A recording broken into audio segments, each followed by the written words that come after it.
আল্লাহ তাআলা বলেন, আমি তিনটি ব্যবস্থা তোমার জন্য, পরীক্ষায় পাশ করার জন্য, জান্নাতে যাওয়ার জন্য আমি আল্লাহ তোমার জন্য তিনটা ব্যবস্থা করেছি। কয়টা বাপ? এক নাম্বার, ফাজআলনাহু সামিআম বাসীরা, আমি আল্লাহ তাআলা শুনবার জন্য কান দিয়েছি, দেখবার জন্য চোখ দিয়েছি। তাফসীরের মধ্যে লিখছে, অর্থ হলো একটু বিস্তারিত। অর্থাৎ আল্লাহ বলেন, যতগুলো হুকুম আমি পালন করতে তোমারে বলছি, যতগুলো বিষয় ছাড়তে বলছি গুনাহ, আল্লাহ বলেন বান্দা কসম তোমার, তুমি চিন্তা করে দেখো, আমি আল্লাহ প্রত্যেকটা হুকুম মানার মতো পুরা যোগ্যতা তোমার দেহের মধ্যে। এমন একটা হুকুম আমি দেই নাই যেটা মানার যোগ্যতা তোমার শরীরের মধ্যে নাই। এমন জুলুম আমি করি। কথা বুঝেন নাই? এই হলো প্রথম, পরীক্ষায় পাশ করার জন্য আমাকে মানার যোগ্যতা সম্পূর্ণ একটি শরীর, বডি আমি তোমারে দিছি। আমার সমস্ত হুকুম মানতে পারবা, সমস্ত গুনাহ থেকে বাঁচতে পারবা, এই সক্ষমতা আমি তোমার দেহের মধ্যে দিয়েছি। বলেন, মনে করেন আমারে আপনারে আল্লাহ বলছে রুকু দিতে, কথার কথায়, কিন্তু আমার কোমর মনে করেন আমাদের এইটা বাঁকাই হয়, এরকম ভাঙে না, কোমর বাঁকা হয় না।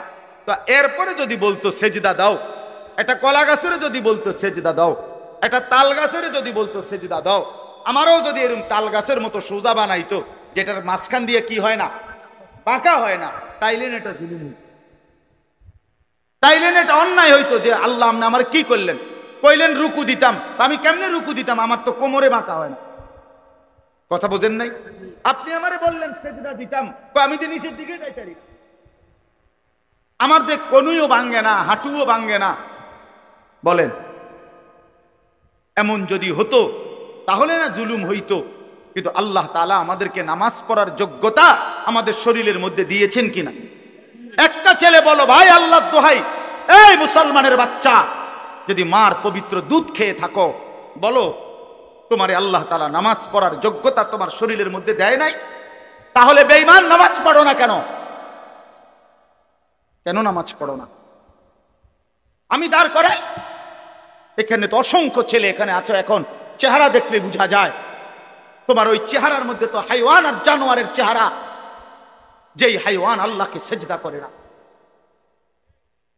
আজকের এশার নামাজ পড়ো নাই, আজকের মাগরিব একটা ওয়াক্ত নামাজ পড়ো নাই, এমন অসভ্য জঙ্গলি এখানেও তো বসে আছো। বেহায়া, লজ্জা করে না? কেমনে ঘুমাইবি বেটা? নামাজ না পড়ে যদি ঘুমাও, ফেরেশতা যদি একটা লাথি মারে,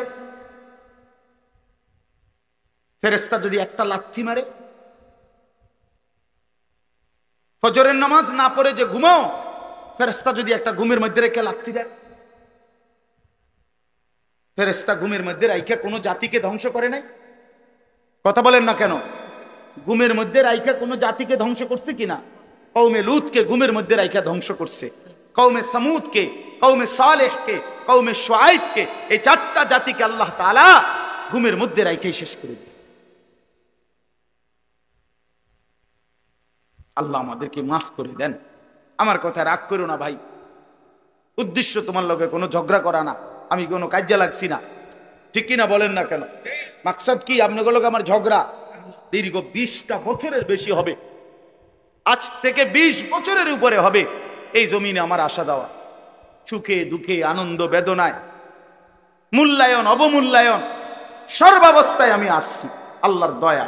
বলেন আলহামদুলিল্লাহ। আলামিন আমার কাছে মাদ্রাসায় গেছে, হয় আমার অনেক অনেক মহব্বতের ছাত্র। প্রতিটা ঈদ, রমজানের ঈদ, কোরবানির ঈদ, আমার একমাত্র ছাত্র হয় এই ছাত্র, এই আলামিন, হে একমাত্র আমার একজন ছাত্র ব্যতিক্রম, যার একটা আমল আমি সবসময় বলি যে প্রত্যেক ঈদের দিন হয় আর কেউ ফোন করুক বা না করুক, হে আমারে ফোন করে, ভালো আছেন নিউজে, আজীব, এটা তার সবসময়ের আমল। বহুদিন যাবত আমি দেখছি। আল্লাহ তাআলা উত্তম বিনিময় দান করেন। তো আল্লাহ তাআলা বলছেন, ভাই ছেলেরা তোমরাও শোনো ভাই, তোমার কল্যাণের জন্য বলতেছি। আল্লাহ তাআলা বলেন, বান্দা আমি কিন্তু জিজ্ঞেস করবো, একটা সেকেন্ড, একটা নিঃশ্বাস আমার হিসাব থেকে বাদ যাবে।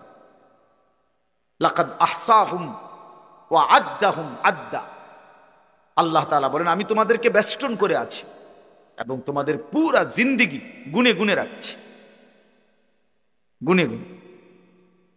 হাসি কয়টা, কান্না কয়টা, নিঃশ্বাস কয়টা, হাঁটা কয়টা, চলা কয়টা, হাত নাড়াইছো কয়বার, আল্লাহ বলেন আমার হিসাব আছে। মা তাসকুতু মিন ওয়ারাকাতিন ইল্লা ইয়ালামুহা। আল্লাহ তাআলা বলেন জমিনে যদি একটা পাতাও পড়ে আমি আল্লাহ জানি কোন গাছের কোন পাতাটা পড়ছে, জানে কিনা আল্লাহ জানে। লাহু মা ফিস সামাওয়াতি ওয়া মা ফিল আরদ ওয়া মা বাইনাহুমা ওয়া মা তাহতাস সারা। আল্লাহ বলেন সাত আসমানে যা আমার, সাত জমিনে যা তাও আমার, আসমান ও জমিনের মাঝখানে যা তাও আমার, সাত তবক জমিনের নিচে যা তাও আমার। এই জন্য দোস্ত আমার, বন্ধু আমার, বাপ আমার, ভাই আমার, পর্দার আড়ালের মায়েরাও, আমার জন্য আপনাদের জন্য আমরা সবাই এটা বোঝা দরকার। আমাদের জিন্দিগির এক সেকেন্ড ফালতু না। হাসতে হাসতে বলা আর কাশতে কাশতে বলছেন, মস্কারি করে বলছেন আর ঠাট্টা করে বলছেন, ইয়ার কি করে বলছেন, সমস্ত কিছু হিসাব হচ্ছে, হিসাব দিতা। ওয়াকুল্লুহুম আতিহি ইয়াউমাল কিয়ামাতি ফারদা। আল্লাহ তাআলা বলেন তোমরা সকলেই আল্লাহর সামনে কিয়ামতের দিন একজন একজন করে দাঁড়াবে, একজন একজন, আলাদা আলাদা। ফারদান মানে ওয়াহিদা, একজন একজন, আলাদা আলাদা উত্তর দিতে হবে।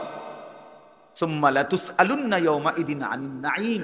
আমার দেওয়া প্রতিটি নিয়ামত সম্পর্কে অবশ্যই আল্লাহ বলেন তোমাদেরকে জিজ্ঞেস করা হবে।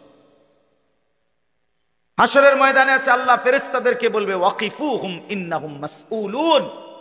আমার বান্দাদেরকে লাইন ধরে দাঁড় করাও, কিফু তাদেরকে থামাও, দাঁড়াও। ইন্নাহুম মাসউলুন, তাদের সকলকেই আজকে জিজ্ঞেস করা। বহু আয়াতে ওয়া ইম মিনকুম ইল্লা ওয়ারিদুহা।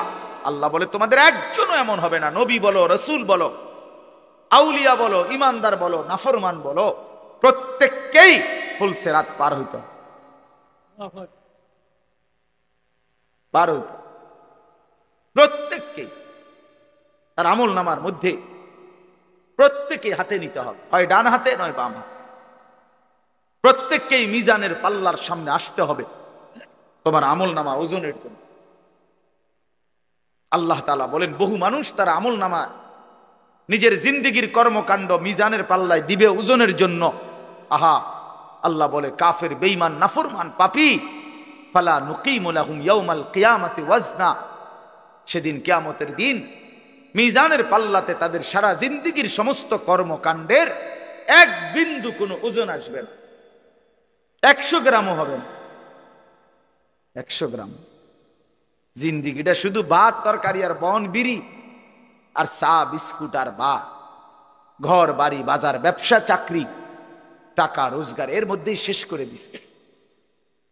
এই পুরাটা একসাথে ওজন দিলে কিছুই আসবে,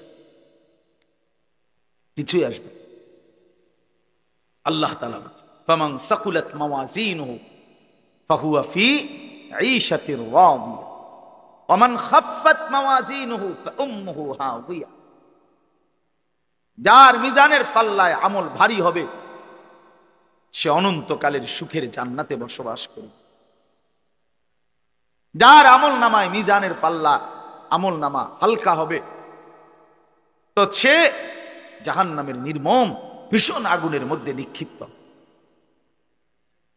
এই জন্য দোস্ত সবাইরে বলি, শুধু এই এক বেলার ওয়াজ না, আল্লাহর কথা প্রতিদিন মনোযোগ দিয়ে শোনা উচিত। জুমার বয়ান দিল দিয়া শুনবেন। কেন ঘুমাইবেন, কেন জুরাইবেন, কেন দুষ্টুমি করবেন? আল্লাহর কথার সামনে কোরআন শরীফে আছে, সরাসরি আছে, আল্লাহ বলেন আমার কথা যার সামনে বলা হলো অথচ সে তার প্রতি মনোযোগী দিয়ে হলো না, আমান আযলামু মিম্মান যুক্কিরা বিআয়াতি রাব্বি ফাআরাযা সুম্মা আ'রাযা আনহা। আল্লাহ বলেন আমার কথা যার সামনে পেশ করা হলো অথচ সে তার থেকে বিমুখ, মনোযোগ দিল না, আল্লাহর কসম আল্লাহ বলছে তার চাইতে বড় জালেম আর কেউ নেই।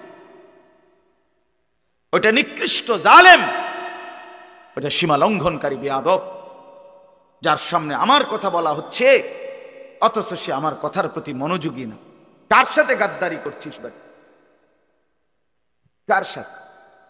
কত বড় মালিকের কালাম, কলিজা ছিঁড়ে যাওয়ার কথা, দিল নড়ে উঠবার কথা।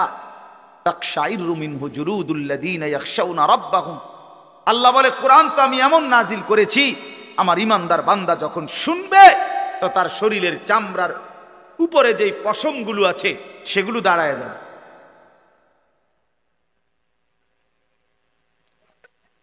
বুঝছে? এই জন্য বাপ আমার, বন্ধু আমার, এতক্ষণ লাগাই আপনাদেরকে এই কথাটাই বুঝাইতে চেষ্টা করলাম। আজকের জন্য না, জিন্দেগি পরিবর্তনের জন্য আল্লাহর কথা দিল দিয়ে শুনতে হয়। ছোট হুজুর বড় হুজুর কোনো কথা না, আপনাদের গ্রামের হুজুর আর বাহিরের হুজুর কোনো কথা না। আমিও গ্রামেরই, আমি কোনো মাটির তলের থেকে আসি নাই, চাঁদের দেশ থেকে আসি নাই, ঠিক কিনা বলেন না? আমিও এক গ্রামের সন্তান, তো আলামিনও এক গ্রামের সন্তান, মৌলানা ইয়াহিয়াও এক গ্রামের সন্তান, হুজুরও এক গ্রামের সন্তান। তাহলে স্থানীয় না দূরের এটা কোনো কথা না, প্রধান বক্তা না বিশেষ বক্তা এগুলো কোনো কথা না, সকালে বলছে না আসরের পরে বলছে এগুলো কোনো কথা। রাত 10টা বাজে ওয়াজ করলে উনি প্রধান বক্তা, আর আসরের পরে বয়ান করলে উনি সামান্য বক্তা। এই সিদ্ধান্ত কে দিল বলো? কথা কও, এটা কেমনে ফয়সালা হইল? মাগরিবের পরে ওয়াজ করলে উনি বিশেষ বক্তা, তো নবী সাল্লাল্লাহু আলাইহি সাল্লাম কোনোদিন মাগরিবের পরে বয়ান করে নাই, কথা বলেন না? ফজরের পরে বলে নাই, তো আচ্ছা এটা কোনো বিষয় না, এগুলো ধোঁকা। এই প্রধান বক্তা, বিশেষ বক্তা, অল্প বক্তা, সামান্য বক্তা, সাংঘাতিক বক্তা, ভয়ঙ্কর বক্তা, সিরিয়াস বক্তা, উড়াধুরা বক্তা, এগুলো ধোঁকা। বরং আল্লাহর কথা যিনি বলেন, যখনই বলেন তিনিই দামি। আপনার এলাকার হুজুর বললেও দামি, দূরের হুজুর বললেও কি, আপনার মসজিদের ইমাম বললেও দামি, অন্য মসজিদের হুজুর বললেও দামি।